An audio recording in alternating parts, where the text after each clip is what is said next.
Hello, everybody. I hope you're all doing well and you're ready for more of our Alberta math contest. We're looking at question 5 in this particular video. So hopefully you've given it a bit of a try in the sequence 1, 2, 3, 4, 6, 7, 8, 9. This sequence apparently is obtained by deleting the multiples of 5 from the positive integers. We want the 2010th term. That's nothing special. They just happen to be writing the contest in 2010. Okay, so how can we find the terms of the sequence and how can we find the 2010th term? So is there sort of an expression for what the nth term in the sequence is? That'd be interesting. See if we can get that. I seem to recall this omitting multiples of 5 is another question I did recently. I recorded it recently. Whether or not I've posted it recently to this video is a future root beer's problem. But so we omit the 5, 6, 7, 8, 9. But I feel like it was almost the exact same question. We omitted the multiples of 5. Okay. So there's a few of them. So obviously first, second, third, fourth. The fifth term is a 6. The sixth term is a 7, 8, 9. So the 12th term is 14. Now how could I say, oh, I want the 12th term and be able to deduce that it's 14? So things that are important, this sequence seems to be based on 4, because every group of 4 is sort of a set of consecutive numbers. And it's also based off 5, because the multiples of 5 are what we are omitting. Okay. So this is the first group of 4, second group of 4, third group of 4. So for the, let's say, pth group of 4.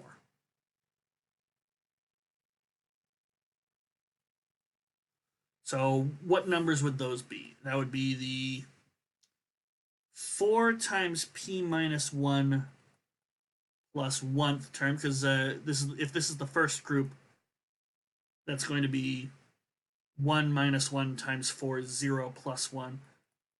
4 minus p minus 1 plus 2. 4 minus p minus 1 plus 3.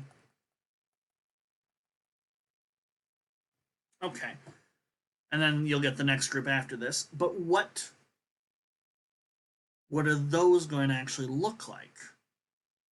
And so they're up to the, so this first group is everything up to the first multiple of 5.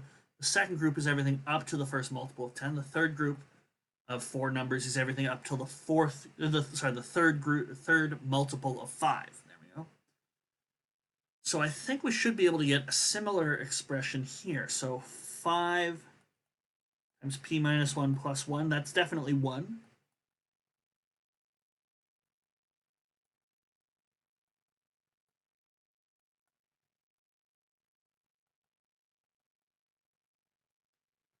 Okay, so that's what I think it should be. Now, does this make sense? So if somebody came along and asked me for the 12th number, I would say, okay, 12 over 4 rounded down is, or sorry, rounded up is 3.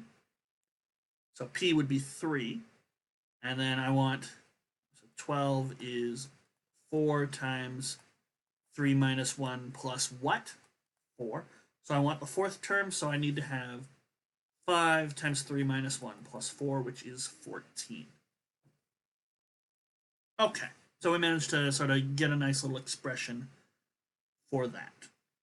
So that's how our sequence works. You need to know what group of 4 you're in and what position are you, the first, second, third, or fourth thing in that group, and then you can very nicely work out what you are. Because you'll notice none of these here are, they're all consecutive numbers. All 4 of them are consecutive, and none of them are a multiple of 5. So this is working out, and it matches up with the sequence I have written out. So 2010 is 4p minus 1 plus what? I need some sort of remainder, like r. Well, 2010 divided by 4, 2000 divided by 4 would be 500. 2008 divided by 4 would be 502. So 2010 divided by 4, and what did I say? You need to round up. Because 1 divided by 4 I need to round up and say, it's the first group, right?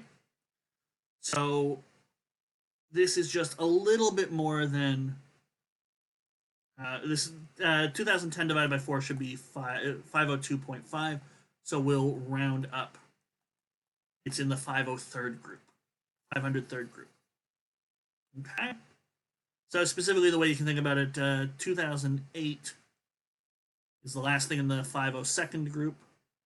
And it'll be 2009, 2010, 2011. 2012 is the last thing in the 503rd group. Okay, that's the way we're working this out. So in this case, P is 503. And what's our remainder? Well, it's not in the first position, it's in the second position. So R is 2. So what number? It should be 5 times P minus 1 plus R. So that's 5 times 503 minus 1 plus 2. So that's 5 times 502 plus 2. So that should be 2510 plus 2. 2,512 has got to be the answer. And that is right there. So that's B. Okay, nice little sequence. As I say, I think it's familiar. I seem to recall maybe it was a Gauss paper or maybe a Fryer contest that I recorded recently, whether or not it's been posted recently, but I feel like it is the same thing. Or maybe I'm just going insane. But if you've seen that video recently, please comment down below and let me know that I'm not crazy and that there were 2 questions. Basically, it's the identical sequence, the removing of the 5s. I feel like I've seen that recently.